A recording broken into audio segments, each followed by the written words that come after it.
नमस्कार दोस्तों, स्वागत है आपका हिंदी नॉलेज शो में। तो दोस्तों जी हाँ, डब्ल्यूटीओ की मीटिंग में एक देश ने भारत से बदतमीजी करी है। ये बात मैं नहीं कह रहा हूँ, ये बात कही है भारत के उन अधिकारियों और उन मिनिस्टर ने जो इस मीटिंग में शामिल होने गए थे। और इतना ही नहीं, भारत पर एक ऐसा गंभीर आरोप लगाया गया है जिससे भारत की छवि खराब करने की भी कोशिश यहाँ पर की गई। लेकिन भारत ने ऐसा मुंह तोड़ जवाब दिया कि अब उन्हें अपनी लाज बचाने के लाले पड़ रहे हैं। अब भारत से वो देश माफी मांगते फिर रहे हैं। लेकिन क्या है ये पूरा मामला और किसने भारत से बदतमीजी करी और क्यों करी, चलिए मैं आपको ये सारी चीजें विस्तार से बताता हूं। तो दोस्तों, हुआ ये है कि डब्ल्यूटीओ यानी कि वर्ल्ड ट्रेड ऑर्गेनाइजेशन, यानी कि दुनिया भर के देश व्यापार को लेकर यहाँ पर नियम बनाते हैं, कानून बनाते हैं, उसकी इम्प्लीमेंटेशन करते हैं। तो उसी की एक ये सालाना बैठक थी जो हो रही थी अबू धाबी में। अबू धाबी यूनाइटेड अरब अमीरात की ही एक अमीरात है, यानी कि एक छोटी सी स्टेट है। जैसे कि उनकी दुबई एक अमीरात है, दूसरी अमीरात है अबू धाबी। तो खैर वहां पर डब्ल्यूटीओ का ये समिट चल रहा था। अब इसी समिट के बीच में जो देश होते हैं वो आपस में बायलैटरल मीटिंग भी करते हैं।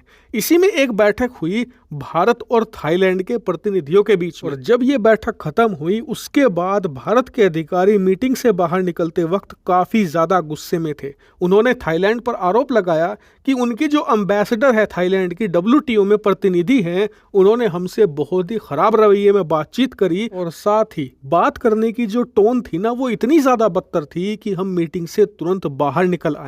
हालांकि हमारे अधिकारियों ने ये नहीं बताया कि एक एक शब्द उन्होंने क्या क्या कहा हमसे, लेकिन उनकी बदतमीजी इस हद तक थी कि भारत ने तुरंत मीटिंग से बाहर निकलते ही ऐलान कर दिया कि डब्ल्यूटीओ में अब थाईलैंड का हम बहिष्कार करते हैं। उनके साथ कोई भी कोलैबोरेशन नहीं किया जाएगा, कोई भी आगे मीटिंग नहीं होगी, कोई भी बातचीत नहीं की जाएगी। लेकिन आपका सवाल होगा कि थाईलैंड और भारत की ये लड़ाई किस मुद्दे पर हुई। तो देखिए, इसको लेकर क्लैरिफिकेशन भारत ने ये दिया कि थाईलैंड की प्रतिनिधि ने यह कहा कि आपकी जो सरकार है, यानी कि भारत सरकार, वो अपने किसानों से चावल सस्ती दरों पर खरीदती है और उस सस्ती दरों पर खरीदे गए चावल को दुनिया भर में बेचती है।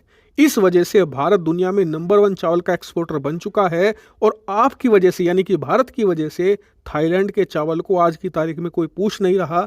आपने दुनिया भर में जो हमारे कंट्री थे जिन्हें हम चावल का एक्सपोर्ट करके अपनी कमाई करते थे, उन सब देशों को हमसे छीन लिया है। हमारी मार्केट आपने खत्म करी है। और आपको बता दूं कि थाईलैंड के इस आरोप पर उनका साथ कुछ और देशों ने भी दिया जो चावल का एक्सपोर्ट करते हैं, जैसे कि पाकिस्तान हो गया, वियतनाम हो गया। इसके अलावा अन्य कई छोटे छोटे देश हैं जो चावल को दुनिया भर में बेचते हैं। उन्होंने भी कहा कि शाबाश थाईलैंड। लेकिन अच्छी बात यह रही कि हमारे जो सेंट्रल मिनिस्टर थे, यानी कि पीयूष गोयल, वो मौके पर मौजूद थे और उन्होंने 164 देशों के सामने इनकी पोल वहीं पर खोल कर रख दी।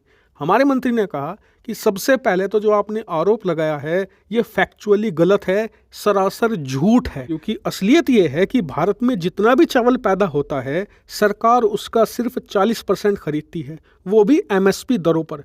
और उस चावल को हम बेचते नहीं है दुनिया भर में, नहीं, सरकार जो चावल खरीदती है हम उसे साल भर के लिए स्टोर करके रखते हैं, गरीबों में अलग अलग स्कीम के तहत बांटते हैं ताकि भुखमरी ना फैले। और इसी के साथ उसे देश भर में सप्लाई भी किया जाता है ताकि देश में जो चावल की कीमतें ज़्यादा ना बढ़ें, वो सस्ती रहें, ताकि जो हमारा मजदूर वर्ग है, हमारा जो मिडिल क्लास है, वो उसे अफोर्ड कर सके, उसकी जेब पर भारी ना पड़े। तो ये हिसाब हो गया हमारे 40% जो सरकार खरीदती है। बाकी का 60%, उसमें से कुछ परसेंटेज किसान अपने पास रख लेते हैं साल भर खाने के लिए, बाकी का वो बेच देते हैं चावल एक्सपोर्टर को। जो चावल एक्सपोर्टर व्यापारी होते हैं वो किसानों से लेते हैं और उसे दुनिया भर में अलग अलग जगह एक्सपोर्ट करते हैं। ये पूरा फंडा है, इसमें सरकार का इन्वॉल्वमेंट है ही नहीं। और रही बात कि हमने आपका मार्केट कब्जा लिया, तो देखिए, आप में से जो लोग व्यापारी होंगे ना, जो इस वीडियो को देख रहे हैं, वो इस बात को समझेंगे। थाईलैंड, वियतनाम, जो दुनिया के 2 सबसे बड़े चावल के एक्सपोर्टर देश हैं, इन्होंने अब से 6 महीने पहले चावल दुनिया भर में एक्सपोर्ट करने पर बैन लगा दिया। क्यों? क्योंकि वियतनाम और थाईलैंड में चावल की कीमतें बढ़ रही थी, इसीलिए अपने देश में कीमतें कम करने के लिए इन्होंने एक्सपोर्ट कम कर दिया।